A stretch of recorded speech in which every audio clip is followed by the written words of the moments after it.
Joining me now is award-winning author and financial expert, Gerald Grant Jr. He's got a new book out, Bold Moves to Creating Financial Wealth, and he's here to help us out.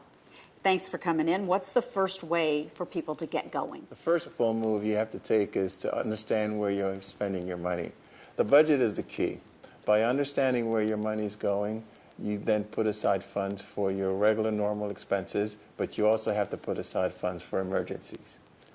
Yeah, most people don't do that, do they? They don't say, well, gee, my car might break down later. They just have to scramble around and find the funds. But you say start a special savings program here in the book, sort of a family bank, but a savings program for special things that the family wants, right? That's correct. For example, vacations or Christmas gifts, or even planning for emergencies or something special they want to buy. Yes, you need to put aside funds for those things. What about credit cards? You have an interesting approach to ways to use credit cards. The thing that people don't like about tracking their expenses is to actually keeping the details of it, so let your credit card company do it.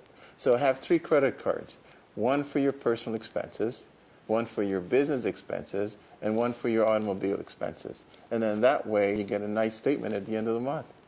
You even talk a little bit about buying a car, that there's, some steps to take. The best day to shop for a car is on the last day of the month.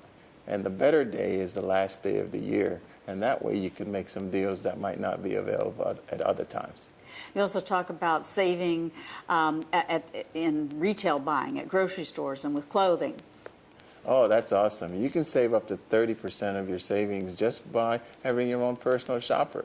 Most stores have commissioned salespeople. Give them a card with your name and size. You're going to let them call you when they mark the merchandise down, and that's how you have an instant savings of 30 to 40%. You got to understand how your finances work. It's like understanding how your watch works. You don't need to know how your watch works in detail, but you need to know how to tell time. It's the same thing when it comes to your investing. You need to know the basics of how money should be invested so that you can reach all your financial goals.